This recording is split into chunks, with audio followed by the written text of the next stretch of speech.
할렐루야. 오늘도 예배로 나오신 여러분들을 주님의 이름으로 환영하고 축복합니다. 많이 덥지요? 폭염입니다. 또 폭염인 것만 해도 괜찮은데 습도가 또 굉장히 높습니다. 다행히 며칠 동안은 좀 습도가 덜한 것 같습니다. 더울 때 폭염이 오고 또 습도가 높으면은 뭐가 올라갑니까? 불쾌지수. 불쾌지수가 최고조로 달할 때가 딱 요맘때 시기입니다. 그 불쾌지수가 높은데 탁 감정을 건드려서 폭발시키는 자극제 역할을 하는 것이 무엇이 있을까요? 사람마다 고집입니다. 고집스러운 말을 옆에서 탁 하고 도저히 대화가 안 되고 자기 말을 듣지 않을 때, 고집을 끝까지 굽히지 않을 때 불쾌지수가 그렇지 않아도 높은데 이럴 때 딱 만나면 사람은 어떻게 됩니까? 폭발합니다. 감정이 빵 터지는데요. 그러면은 이 고집도 도가 지나친 사람을 똥고집이라 그러고 고집불통이라고 합니다. 고집스러운 사람은 소통이 안 된다고 하는 것입니다. 그러면은 도대체 왜 사람들은 이 고집불통에까지 다다를까요? 그 고집불통인 사람은 기저에 어떤 것이 있을까요? 이 사람들의 생각 안에는요, 자기가 가지고 있는 신념, 가치관, 여기에 합당한 정보, 지식만 딱 받아들입니다. 수용합니다. 반대로 다른 것들은 자기가 생각하고 자기가 가지고 있는 신념, 가치관, 거기에 반하는 정보는 아예 받아들이지를 않습니다. 아예 밀어내버립니다. 자기 것만 딱 받아들입니다. 이것을 심리학 용어로 무엇이라고 하느냐면요, 확정 편향적이다라고 합니다. 자기의 삐뚤어진 생각을, 이제 자기의 치우친, 한쪽으로 치우친 생각을, 편향된 생각을 확증하고 집착하고 더 확고히 가지는 이 심리를 확증 편향이다라고 하는 것입니다. 그러니까 이 사람들은 다른 생각들을 결코 받아들이지 않습니다. 자기의 생각을 끝까지 관철시킵니다. 옆에 있는 사람이 폭발하겠습니까? 폭발 안 하겠습니까? 폭발합니다. 똥꼬집이라고 합니다. 그러면은 이런 사람들을 성경적인 용어로는 뭐라고 할까요? 성경 안에서는 이 사람들을 어떤 사람들이라고 할까요? 완악한 사람이라고 합니다. 완고한 사람. 성경적에서는 이 사람들은 어떤 사람들일까요? 하나님이 말씀하시는 그 말씀, 사랑, 또 더 나아가서 경고, 결코 듣지 않습니다. 자기의 편향된 생각만 고집하기 때문에 하나님의 말씀도 듣지를 않습니다. 사랑도 듣지를 않고 그에 반하는 경고도 듣지를 않습니다. 이것을 성경에서는 완악한 사람 또는 완고한 사람, 더 쉽게 말하면은 고집불통인 사람, 심리적으로 말을 할 것 같으면은 확정 편향적인 사람이라고 이야기를 합니다. 이런 사람들이 왜 문제일까요? 자기 스스로를 괴롭힐 뿐만 아니라 가까이에 있는 사람도 괴롭게 합니다. 힘들게 합니다. 더 나아가서는 사회도 골병들게 합니다. 힘들게 합니다. 인연과 인연이 대립하고 젠더가 대립하고 부와 가난이 대립을 하고 끝까지 대립을 합니다. 다른 사람을 피폐하게 만듭니다. 옳다 하더라도 들으려고 하지를 않습니다. 그러니까 가정이 무너지고 사회가 무너지고 안타깝지만 교회도 무너집니다. 교회도 이 확정 편향적인 생각으로 아주 많이 물들어 있는 문제가 심각한 곳이 교회이기도 한 것입니다. 그래서 우리가 이 고집에 대해서, 확정 편향에 대해서 심각하게 받아들여야 하는데요. 오늘 그 이야기가 본문 가운데 실려 있습니다. 본문을 통해서 이 문제가 얼마나 심각한지, 어떤 사람들이 이 부류에 속해 있는지를 본문이 말씀하시는데요. 오늘 요한복음 우리가 읽었던 7장 45절부터는 이제 45절과 46절에는 어떤 두 부류가 대립하고 언쟁을 하는 이야기가 기록되어진 이야기입니다. 그런데 이 대립하고 언쟁을 하는 두 부류가 싸울 만한 상대가 아닙니다. 뭐 명령을 거부하고 뭐 외면하고 그럴 상대들이 아닙니다. 오늘 본문에 뭐라고 합니까? 45절에 한번 같이 읽어보실까요? 아랫 사람들이 대제사장들과 바리새인들에게 오니 그들이 묻되 어찌하여 잡아오지 아니하였느냐라고 지금 말하는 사람은 대제사장과 그 무리들입니다. 청자 듣는 사람은 경비병들 아랫 사람이라고 하지 않습니까? 부하입니다. 다른 번역에는 경비병 관원들이라고 이야기를 합니다. 여기에서 지금 말하는 대제사장은 이스라엘 안에서 권력의 최정점에 있는 사람입니다.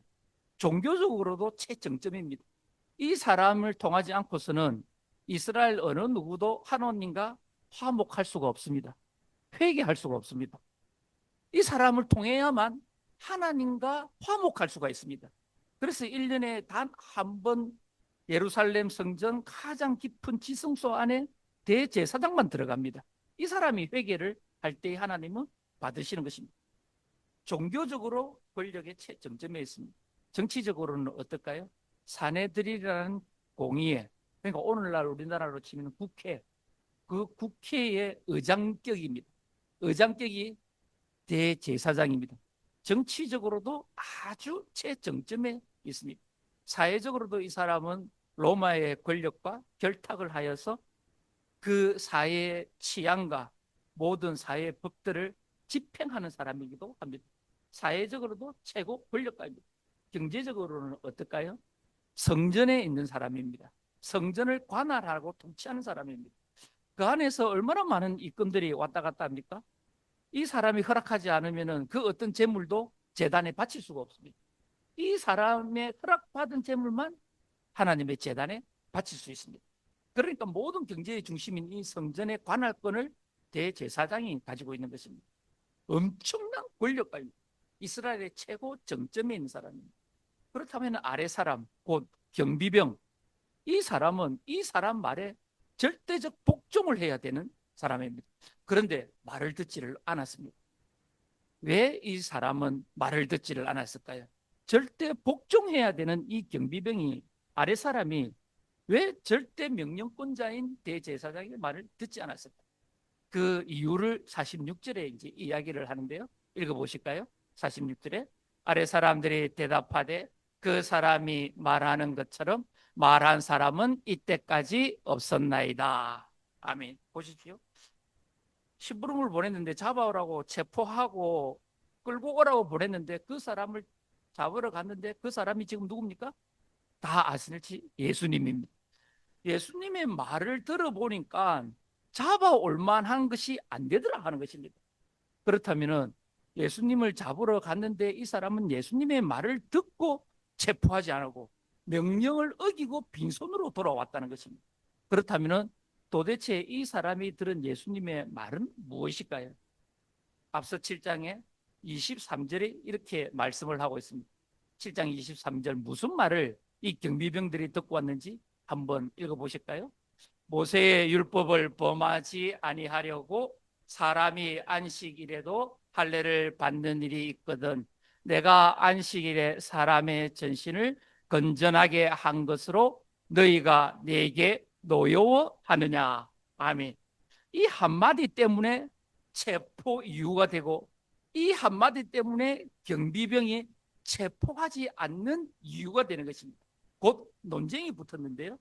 예수님께서 안식일 날 병자를 고쳤습니다. 이 병자를 고친 이 안식일 노동을 한 것 때문에 대제사장이 율법을 범했다 해서 잡아오라고 이야기를 한 것입니다. 그 말을 듣고 율법을 버렸으니까 잡으러 갔는데 가서 이 사람이 하는 이야기를 곧 예수가 하는 이야기를 가만히 들어보니까 안식일의 모세의 율법에는 너희는 할례를 하지 않느냐라고 말을 하고 있습니다.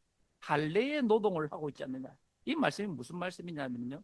이스라엘의 남자아이가 태어나면 8일째가 되는 날은 모두가 할례를 받아야 됩니다. 그런데 태어난 날이 딱 정해집니까? 안식일을 피해서 태어날 수가 있습니까? 태어나다 보니까 8일째가 안식일에 딱 걸리는 아이들이 있습니다. 그건 어떻게 해야 합니까? 율법이니까 지켜야 되지 않습니까? 또 율법은 노동하지 말라고 하지 않았습니까? 이런 율법이 상충할 때에 이 사람들은 할례는 그러면 허용을 하자.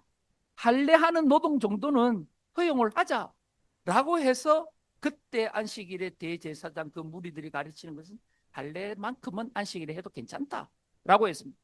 그런데 그에 반하는 예수님은 지금 하신 일이 무엇이냐라고 한 안식일에 사람의 전신을 건전하게 한 것으로 너희가 내게 노여워하느냐. 그럼 이 말씀은 또 무엇이냐?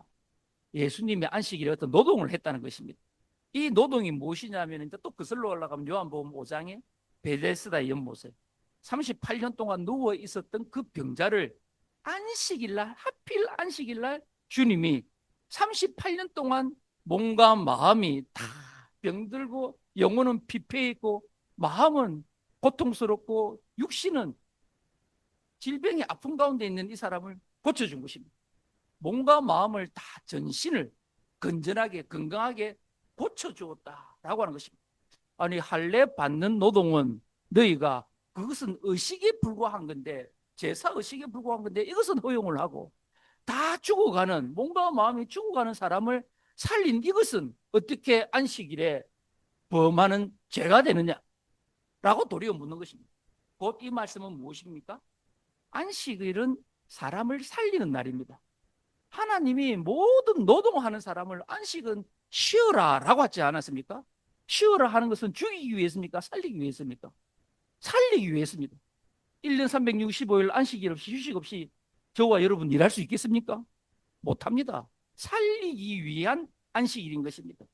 곧 사람을 살리는 목적이 안식일에 있다라고 하는 것입니다. 그런데 할례가 사람을 살리는 겁니까? 38년 된 병자를 고치는 것이 사람을 살리는 것입니까? 이 둘 중에 무엇이 사람을 살리는 것입니까? 지금 예수님은 이 말씀을 하고 있는 것입니다. 안식일에 진짜 중요한 것이 무엇이냐? 하나님의 뜻과 정신은 사람을 살리는 것에 있다. 그 제사의식, 그런 형식의 하나님의 정신과 말씀과 뜻은 있는 것이 아니다. 라고 지금 말씀을 하고 있는 것입니다. 이 말을 듣고 있는 사람이 누구였다고요? 잡으러 간 경비병 빵 한 방을 맞은 것입니다. 이때까지 우리가 듣고 가르침을 받았던 제사장들로 율법사들로부터 가르침을 받았던 것과는 완전히 다른데 진짜 하나님의 마음이 뜻이 정신이 그대로 맞게 해석을 해 주시는데 라고 판단을 하고 빈손으로 돌아간 것입니다. 그러니까 지금 이 문제는 무슨 문제를 건드리고 있는 것입니까? 대제사장의 편향적인 확정, 고집, 틀린 것은 아닌데 자기가 알고 있고 믿고 있는 것만 옳다고 받아들이는 것.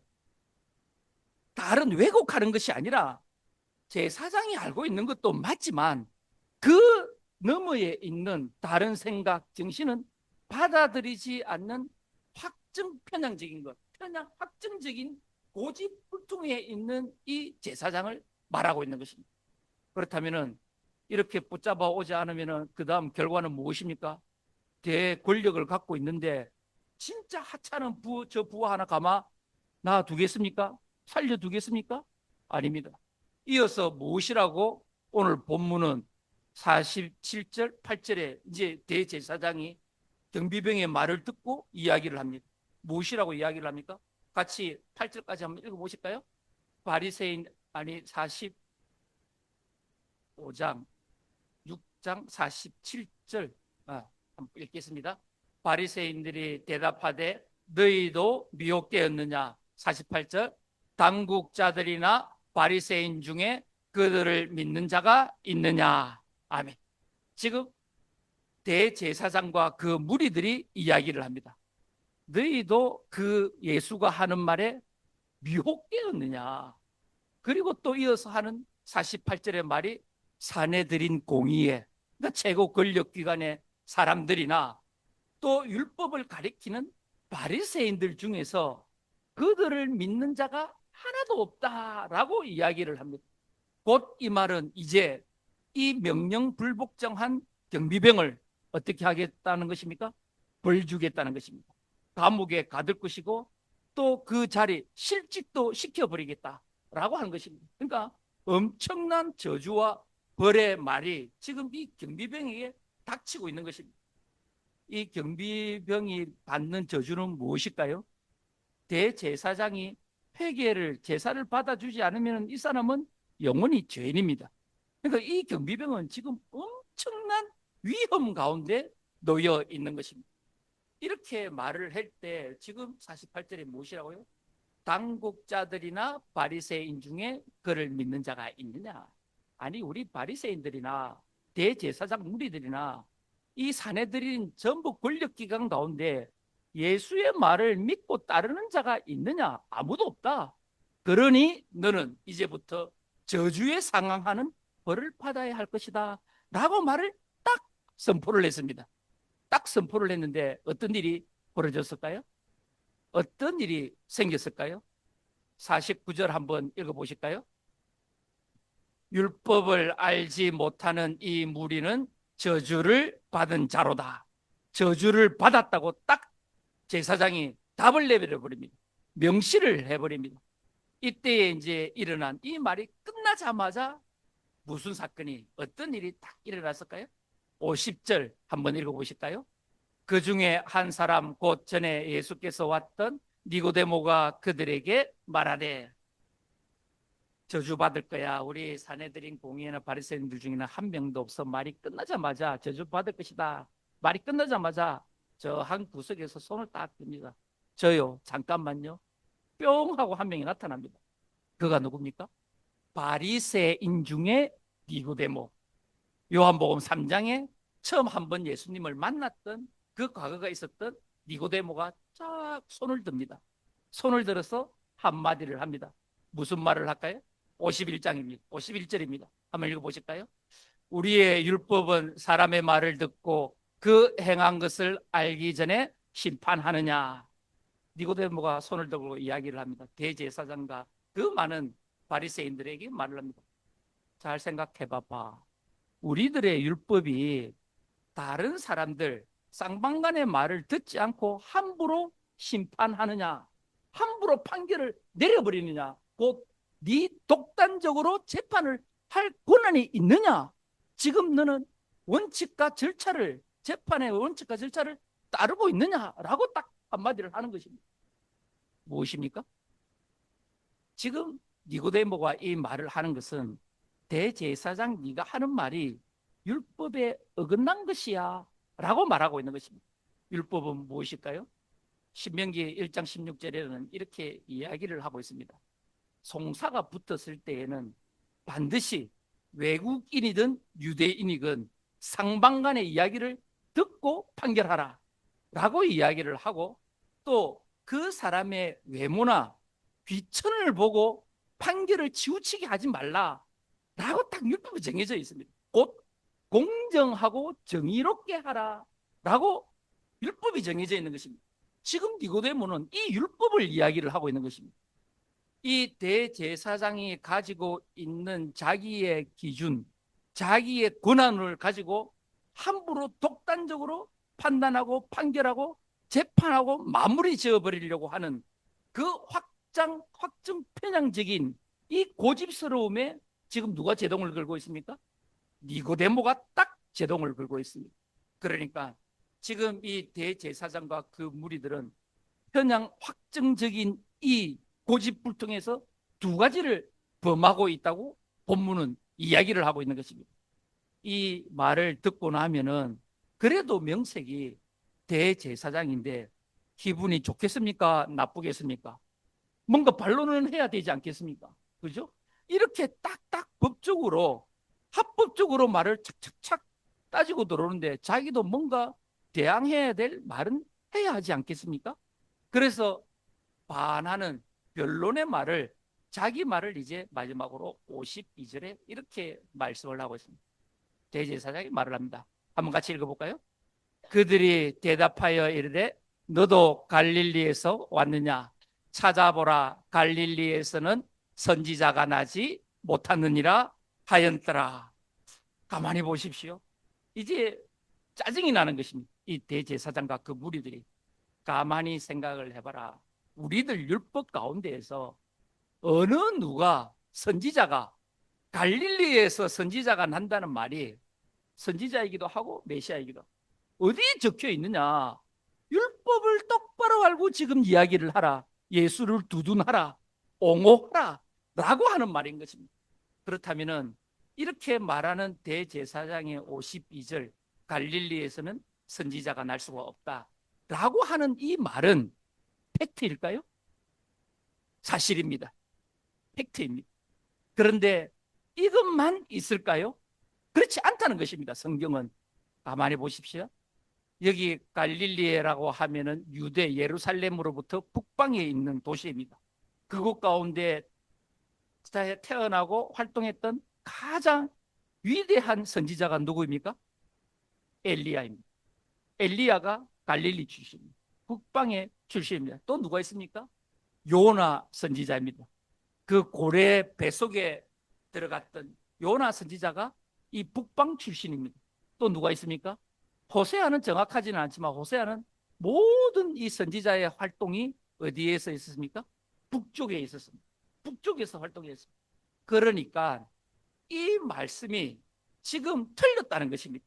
그러면은 이 말씀을 이 대제사장이 갈릴리에서는 선지자가 날 수 없다라고 하는 이 말은 전혀 근거가 없는 이야기일까요? 아닙니다. 자기도 성경 안에 근거를 두고 이 말을 하고 있다는 것입니다. 그 근거가 무엇입니까? 미가서 5장 2절에 보면은 베들레헴으로 메시아가 올 것이다 라고 딱 기록이 되어져 있습니다. 베들레헴에서 메시아가 태어날 것이다 라고 하는 것입니다. 그러니까 이 대제사장의 말이 전혀 근거 없는 것은 아니다 라고 하는 것입니다. 갈릴리에서 태어나지 않고 베들레헴에서 날 것이다 라고 하는 근거를 가지고 있다라고 하는 것입니다. 그렇다면은 미가서 5장 2절에 말하는 메시아는 베들레헴으로만 올 것이다 라고 하는 이 말은 완전한 불변의 팩트일까요? 맞습니다. 그런데 또 다른 말도 성경에는 하고 있다라고 하는 것입니다. 그 말이 무엇일까요? 이사야서 9장 1절의 말씀이 있습니다. 이사야서 9장 1절에 갈릴리 북방 이방인의 땅에서 태어날 것이다. 이방인의 땅을 영화롭게 할 것이다 라고 이사야서 9장 1절이 말을 하고 있습니다. 그러면은 북방 이방인의 땅 갈릴리를 영화롭게 영광스럽게 하겠다는 그 말씀은 무엇일까요? 정확하게 또 해석을 합니다. 이사야가 9장 6절에 이렇게 이사야가 말씀을 합니다. 9장 6절을 한번 읽어보실까요? 이는 한 아기가 우리에게서 낳고 한 아들을 우리에게 주신 바 되었는데 그의 어깨에는 정사를 메었고 그의 이름은 기묘자라 모사라 전능하신 하나님이라 영존하시는 아버지라 평강의 왕이라 할 것임이라. 아멘. 지금 갈릴리 쪽에서 아기가 태어나고 그 아기는 아들일 것이고 그 아기는 기묘자이고 또 모사자라.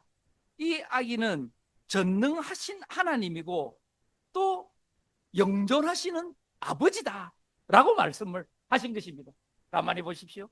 이 땅에 아기로 오고 아들로 오셔서 아버지가 되고 전능하신 하나님이 된 그는 누구입니까? 예수 그리스도라는 것입니다. 그러니까 성경은 베들레헴에서 태어날 것이지만 그가 있었던 곳은 갈릴리다 라고 하는 것입니다. 이 두 가지를 다 충족하는 곳이 사람이 누구입니까? 예수 그리스도의 것입니다. 예수 그리스도의 고향은 삶의 터전은 갈릴리입니다. 그러나 태어난 곳은 베들레헴입니다. 이 모든 것들을 이 대제사장은 편협된 생각으로 자기가 알고 있는 것만 고집스럽게 주장하는 것입니다. 확정 편향적인 사고, 고집불통, 이 세 가지를 지금 오늘 우리가 읽은 본문 가운데 딱 고발을 하고 있는 것입니다. 그런데 가만히 보십시오. 오늘 본문 가운데 등장인물이 누구였습니까? 대제사장, 경비병, 니고데모, 이 세 명이 등장을 합니다. 그런데 가만히 보십시오. 이 세 명 모두는 예수님이 오기 전에 어떤 사람들이었습니까? 확정 편향적인 사람들이었습니다. 편향되어진 한쪽으로 치우친 생각으로 확고한 신념으로 살았던 사람들입니다. 그런데 두 명은, 경비병과 니고데모는, 두 명은 이 편향 확정적인 것에서 벗어버렸습니다. 떠나버렸습니다. 남아있는 사람은 누굽니까? 대제사장과 그 무리들입니다. 그렇다면 어째서 이 두 무리는 이 고집불통, 확정 편향적인 왕락함에서 벗어날 수 있었을까요? 예수님의 말씀을 들었을 때입니다. 예수님의 말씀을 듣고 이 사람들이 완악한 고집에서 벗어났다라고 하는 것입니다. 그럼 여기서 우리는 또 질문 하나를 던질 수가 있습니다. 대제사장은 안 들었습니까? 예수님의 말씀을? 같이 들었지 않습니까? 같이 들었지 않습니까? 그런데 왜 이 대제사장은 자기의 완악함을 버리지 못하고 여전히 자기의 고집을 풍스럽게 가지고 있는 것일까요? 왜일까요?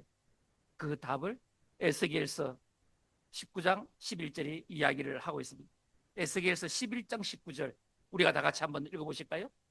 내가 그들에게 한 마음을 주고 그 속에 새 영을 주며 그 몸에서 돌 같은 마음을 제거하고 살처럼 부드러운 마음을 주어. 아멘. 할렐루야. 이것입니다. 예수님의 말씀을 듣는다고 해서 다 믿는 것은 아니다라.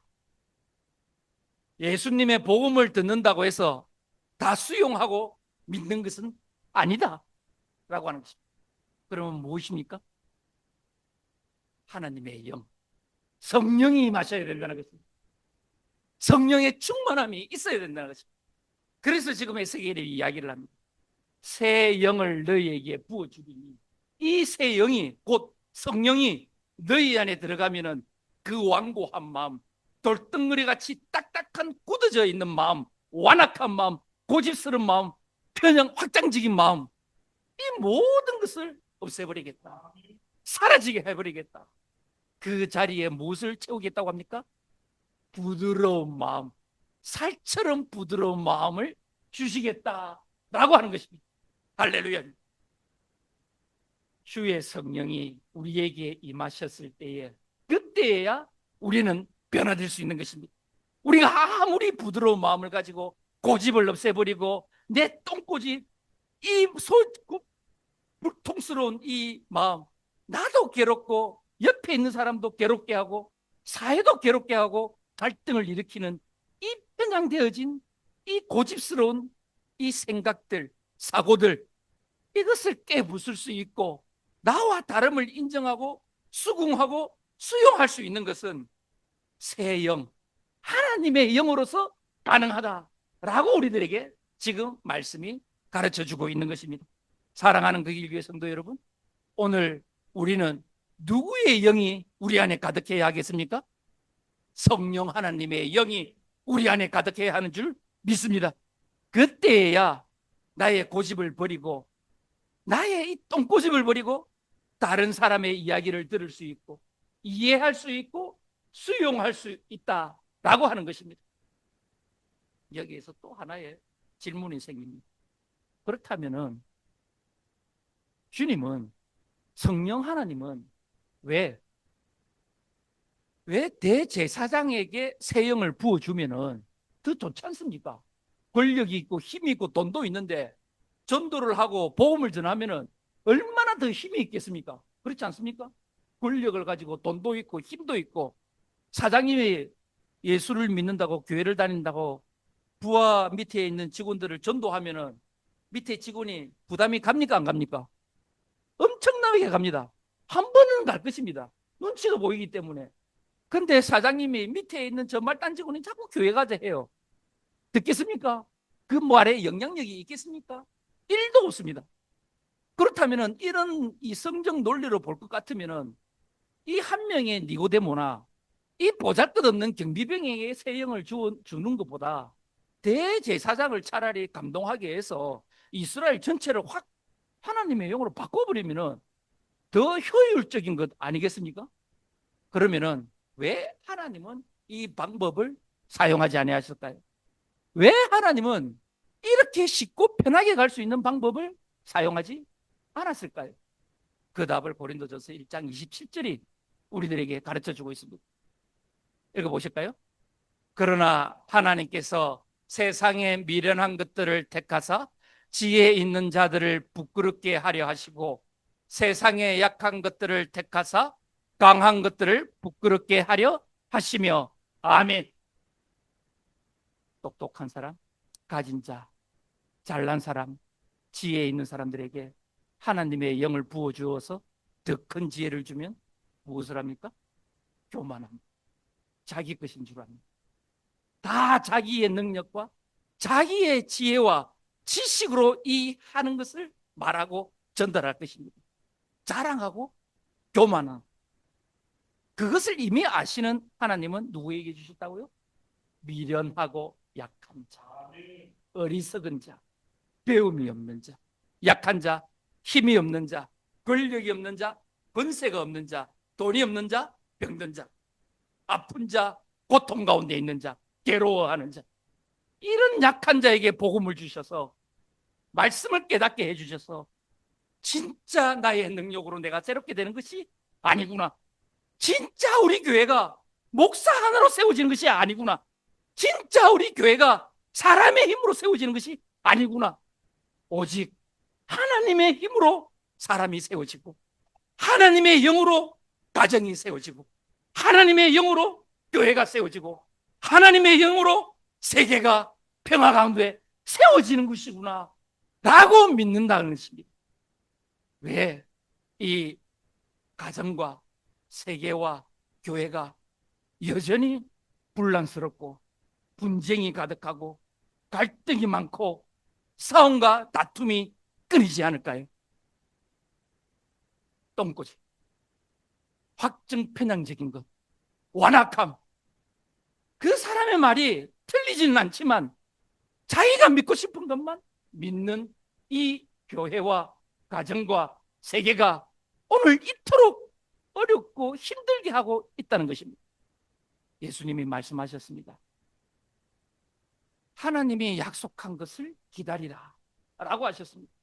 그 약속하신 것은 새 영, 곧 성령 하나님입니다. 오늘 이 시간 우리의 굳어진 마음, 우리의 완악한 마음, 우리의 돌같이 딱딱한 그 마음, 이 모든 것을 씻어내고 다른 사람과 함께 더불어 예수의 그 길을 갈 수 있는 것은 단 하나입니다. 새 영, 성령 하나님의 은혜, 충만함을 누리는 것입니다. 오늘 예배를 드리는 우리 그 길교회 모든 성도들은 성령 충만한 은혜 가운데 살아가는 저와 여러분 우리 모두가 되기를 주님의 이름으로 축복합니다.